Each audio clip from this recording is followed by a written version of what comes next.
जय हिंद students, welcome back again. This is Divyanshu Pandey. UPSC ने सीडीएस सेकंड 2023 की नोटिफिकेशन रिलीज कर दी है। तो पूरी इंपॉर्टेंट अपडेट्स इंफॉर्मेशन क्या रहेंगी उसको आज के सेशन में मैं आपके साथ शेयर करूंगा। तो चलिए शुरुआत करते हैं आज के सेशन की।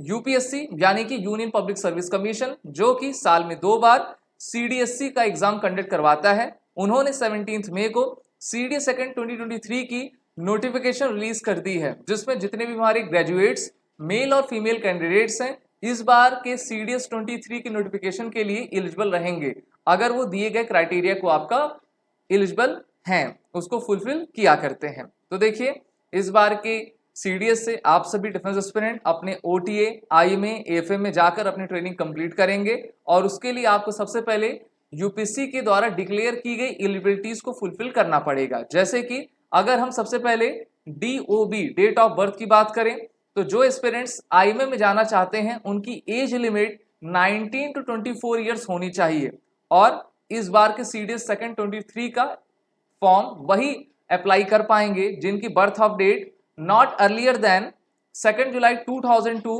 And not greater than 1 July 2005, यानी कि 2 जुलाई 2000 के पहले और 1 जुलाई 2005 के बाद की जिनकी बर्थ ऑफ डेट नहीं है, जो इस डेट के बीच में आपके अप्लाई हैं, वो इस बार के लिए एलिजिबल रहेंगे। आईएनए की बात कर लें तो 19 to 24 इसकी एज लिमिट रखी गई है और बॉर्न बिटवीन उनको 2 जुलाई 2000 टू 1 जुलाई 2005 होना चाहिए। आईएफए यानी कि इंडियन एयरफोर्स की एएफए एकेडमी के लिए अगर आप ज्वाइन करना चाहते हैं तो आपकी एज एलिजिबिलिटी 20 to 24 ईयर्स और born between 2 July 2000 to 1 July 2004। OTA men की देख लें तो इसमें 19 to 25 रखी गई है और born between 2 July 1999 to 1 July 2005। वहीं पे ओटी विमेंस की एज 19 to 25 और ये बॉर्न होनी चाहिए 2 जुलाई 1999 से लेकर 1 जुलाई 2005 के बीच में। तो जो एज क्राइटेरिया है उसको आप अच्छे से देखना है। अगर आपकी डीओबी इसके बीच लाई करती है तो आप इस बार के एप्लीकेशन को अप्लाई करने के लिए पूरी तरीके से एलिजिबल रहेंगे। अब बात करते हैं एजुकेशन क्वालिफिकेशन की। तो ऐसे एस्पिरेंट जो कि आईएमए में जाना चाहते हैं वो ग्रेजुएट होने चाहिए। जो आईएनए में जाना चाहते हैं वो बीई, बीटेक और 10+2 में फिजिक्स मैथ उनका जरूर होना चाहिए। एएफए में जाने के लिए graduation, BE, BTech, 10+2 physics and math. OTA में अगर आपको जाना है, मेन और वुमेन दोनों के लिए ग्रेजुएशन डिग्री किसी भी आपकी स्ट्रीम में किसी भी कोर्स में रहनी चाहिए। तो ये आपका एजुकेशन क्वालिफिकेशन का क्राइटेरिया हो गया। अब हम वैकेंसीज की बात कर लें तो आईएमए में इस बार 100 वैकेंसी, आईएनए एजीमाला के लिए 32, एएफए हैदराबाद के लिए 32, ओटीए चेन्नई के लिए 169, ओटीए चेन्नई विमेन के लिए 16 और टोटल वैकेंसीज आपकी 349 आपकी रखी गई हैं। सिलेक्शन प्रोसीजर पहले जैसा सेम है। सबसे पहले आपका रिटन टेस्ट होगा, उसमें जो आपके पास हो जाएंगे वो एसएसबी इंटरव्यू के लिए जाएंगे। जो कैंडिडेट्स रिकमेंड हो जाते हैं 5 डेज का एसएसबी प्रोसीजर आपका कंप्लीट कर लेते हैं, उनका मेडिकल टेस्ट होता है, डॉक्यूमेंट वेरिफिकेशन, उसके बाद आपका ऑल इंडिया मेरिट लिस्ट बनती है। इसी के साथ आप अपने गंतव्य पर जाओगे, लेकिन उसके लिए आपको रिटन एग्जामिनेशन की तैयारी करनी पड़ेगी और आप एसएसबी क्रैक एग्जाम के ई लर्निंग प्लेटफॉर्म के सीडीएस कोर्स में इनरोल करके अपनी तैयारी बेहतर कर पाएंगे। कोर्स की लिंक नीचे डिस्क्रिप्शन बॉक्स में दी गई है। एग्जाम पैटर्न की बात कर लें तो सबसे पहले हम देखते हैं आपके सब्जेक्ट्स, ड्यूरेशन, मार्क्स और आपके नेगेटिव मार्किंग क्या रहती है। तो English, general knowledge, elementary, mathematics, ये तीनों पेपर जो आपके आईएनए और एएफए में जाना चाहते हैं उनको देना पड़ेगा। सभी के ड्यूरेशन 2 आवर्स के हैं। नंबर ऑफ क्वेश्चन इंग्लिश में 120, जनरल नॉलेज में 120, एलिमेंट्री मैथमेटिक्स में 100 और मार्क्स का डिस्ट्रीब्यूशन 100 किया गया, यानी कि टोटल 300 मार्क्स का आपका एग्जामिनेशन होता है। वहीं पर ओटीए के लिए मेन एंड वुमेन दोनों के लिए सिर्फ 2 ही आपको एग्जाम देने पड़ते हैं, इंग्लिश का और जनरल नॉलेज का। ड्यूरेशन सेम 2 आवर्स की, एक ही साथ सभी का एग्जाम होता है। नंबर ऑफ क्वेश्चन 120 और मार्क्स आपके 100 यानी कि 200 का आपका मार्क्स रहेगा। इसी में आपकी जो है कट ऑफ डिसाइड होता है।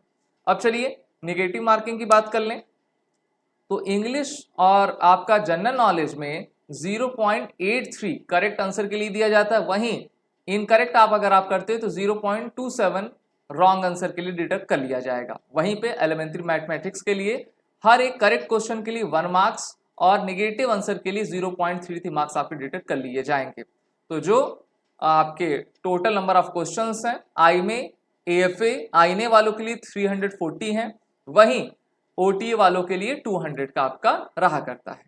चलिए आगे बढ़ते हैं इंग्लिश सिलेबस पे। सिलेबस भी जानना जरूरी है क्योंकि इंग्लिश का जो पेपर OTA वाली भी देंगे और साथ ही साथ IMA वाले भी देंगे, जिसमें टोटल 120 क्वेश्चंस आपके पूछे जाएंगे।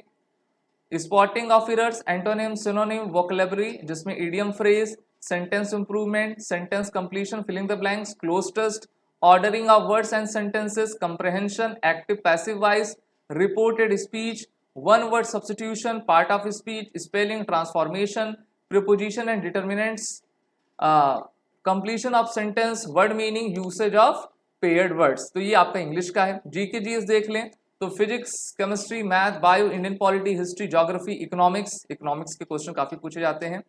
डिफेंस स्पेसिफिक और current affair and static GK, तो ये आपका जीके जीएस का सिलेबस है। मैथ में बात कर लें तो आपका arithmetic, algebra, trigonometry, geometry, mensuration, static से आपके रिलेटेड क्वेश्चंस आएंगे। इंपॉर्टेंट डेट्स आपको याद रखना है, 17 मई को एप्लीकेशन नोटिफिकेशन दोनों ही आपकी रिलीज और स्टार्ट कर दी गई है। Last date of submission application 6 June 2023 रखा गया है। आपका एग्जाम 3 सितंबर 2023 को कंडक्ट होगा और एग्जाम के 2 वीक्स बिफोर एडमिट कार्ड आपको रिलीज कर दिए जाएंगे। साथ ही साथ इसका रिजल्ट डेट एक्सपेक्टेड अक्टूबर-नवंबर मंथ में आपका रहेगा। तो इसलिए सभी इंपॉर्टेंट डेट्स को याद करके आपको जल्दी से जल्दी अपना एप्लीकेशन फिल करना है और एग्जाम की तैयारी में लग जाना है। कहाँ पर आप जाके अपना इस एप्लीकेशन को फिल अप करा पाओगे, तो देखिए upsconline.nic.in या फिर upsc.gov.in की वेबसाइट पर जाइए, वहां पर अपने एप्लीकेशन प्रोसेस को आप कंप्लीट करिए। सीडीएस एग्जाम का कट ऑफ क्या रहा था और क्या रहेगा, तो अगर हम बात कर लें सीडीएस फर्स्ट 2022 के बारे में, तो देखिए इनका कट ऑफ आईमे के लिए रिटन टेस्ट की मैं बात कर रहा हूं 136, फाइनल में 258, ओके, जो लास्ट रिकमेंडेड कैंडिडेट था।